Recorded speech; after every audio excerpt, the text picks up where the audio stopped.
Assalamualaikum warahmatullahi wabarakatuh. Selamat berjumpa kembali dengan Bu Indina. Ya, oke. Saudara-saudara kalian semua mahasiswa yang Ibu banggakan. Jadi hari ini kita akan membahas tentang prosedur pengembangan penilaian alternatif, gitu kan. Nah, ini salah satu dari jenis dari evaluasi. Apa tujuan yang ingin diharapkan dari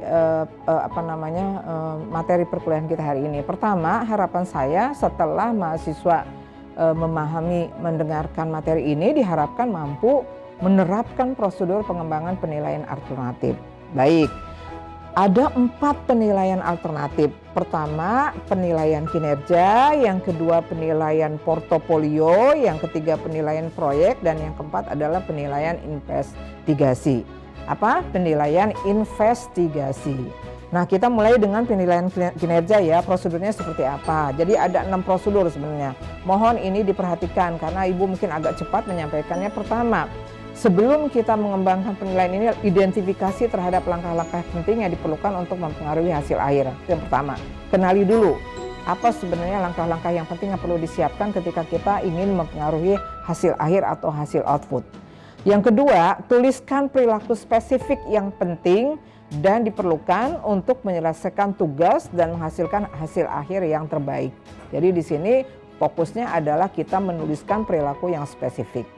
Yang ketiga adalah membuat kriteria kemampuan yang akan diukur jangan terlalu banyak, sehingga semua kriteria tersebut dapat diamati selama proses selama peserta didik mengikuti kegiatan tugas tertentu gitu. Baik. Berikutnya adalah keempat.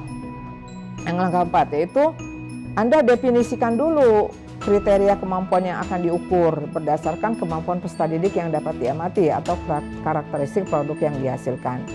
Nah, langkah yang kelima, prosedur yang kelima adalah mengurutkan kriteria kemampuan yang akan diukur berdasarkan urutan yang dapat diamati. Kemudian yang terakhir adalah memeriksa kembali dan bandingkan dengan kriteria kemampuan yang dibuat sebelumnya oleh orang lain di lapangan. Jadi ini ada proses pembandingan. Baik, berikutnya adalah penilaian portofolio. Mungkin kalian sudah kenal ya apa itu penilaian portofolio. Nah, mari kita sama-sama bagaimana sebenarnya langkah-langkah yang harus Anda lakukan ketika Anda melakukan penilaian portofolio. Pertama, tentukan bentuk dokumen atau hasil pekerjaan yang perlu Anda kumpulkan. Nah, itu pertama.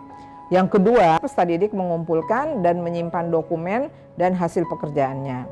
Kemudian menentukan kriteria penilaian yang digunakan. Pakai apa penilaian yang digunakan? Jadi sebelum kita menerapkan portofolio, perhatikan langkah-langkah berikut ini. Terus yang keempat adalah mewajibkan peserta didik untuk menilai hasil pekerjaannya sendiri secara berkelanjutan. Karena portofolio kan selalu dikumpulkan berkala ya, berkelanjutan. Jadi continue. Yang kelima adalah menentukan waktu dan menyelenggarakan pertemuan portofolio. Lalu prosedur langkah yang keenam adalah melibatkan orang tua dalam penilaian portofolio. Saya pikir ini penting ya, karena mungkin bisa ditangani oleh orang tua ketika ada poin-poin yang tidak tercakup dalam penilaian portofolio. Nah, kemudian yang ketujuh adalah memastikan bahwa peserta didik memiliki berkas portofolio. Jangan sampai penilaian portofolio tapi berkasnya tidak ada. Nah, ini penting, terutama untuk anak berkebutuhan khusus penting ya, karena kan melihat dari proses kinerjanya, performan kinerjanya. Baik, kita masuk kepada berikutnya adalah penilaian proyek ya, yaitu penilaian proyek. Nah, apa langkah-langkahnya? Pertama, menetapkan tema proyek dengan memenuhi indikator-indikator berikut. Misalnya, pertama tentukan gagasan umumnya. Kemudian hubungan dari berbagai gagasan itu hubungannya seperti apa, kemudian tentukan pemecahan masalahnya seperti apa. Jadi ada 3 poin dalam poin 1. Baik, berikutnya poin kedua adalah langkah-langkah dalam membuat penilaian proyek. Menetapkan konteks belajar dengan memenuhi indikator-indikator pertanyaan. Misalnya ada pertanyaan-pertanyaan proyek, misalnya mempersoalkan masalah apa pertanyaan-pertanyaannya. Kemudian di sini ada proses melakukan penelitian kecil-kecilan atau inquiry. Nah, di sini baru peserta didik bagaimana menggunakan waktu dan kesempatan untuk menggali informasi itu, baru kemudian mensimulasi kerja secara profesional. Nah, itu tadi tentang penilaian proyek. Nah, berikutnya terakhir adalah penilaian investigasi.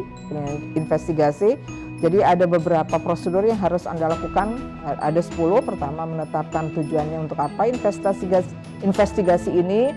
Yang kedua, menetapkan ruang lingkup. Ruang lingkupnya apa yang mau diinvestigasi. Yang berikutnya adalah apa indikator yang mau dicapai. Kemudian setelah itu baru kita menyusun kisi-kisi. Karena kisi-kisi ini nanti mengarahkan Anda untuk menyusun butir soal investigasi. Kemudian dari situ baru Anda bisa mengembangkan soal, merakit soal dalam bentuk instrumen tes dan menentukan pedoman rubriknya seperti apa. Nah, sesudah itu baru kita menguji cobakan kepada peserta didik kita, kepada peserta didik. Nah, selesai itu baru kita bisa memeriksa tes hasil dari uji coba itu tersebut. Nah, dari situ baru kita bisa merevisi apakah soal ini layak atau tidak layak, apakah soal ini bagus atau tidak bagus, kemudian kita dokumentasikan, baru setelah itu baru kita menganalisis butir dan perangkat soal. Nah, itu beberapa prosedur terkait dengan penilaian kinerja, penilaian portofolio, penilaian proyek, dan penilaian investigasi. Mudah-mudahan bisa dipahami dengan informasi yang singkat ini. Mungkin nanti pendalamannya lebih lanjut kita bahas dalam pertemuan berikutnya dalam bentuk tanya jawab dan diskusi. Demikian, mohon maaf apabila ada hal yang kurang berkenan. Wabillahi taufiq wal hidayah. Wassalamualaikum warahmatullahi wabarakatuh.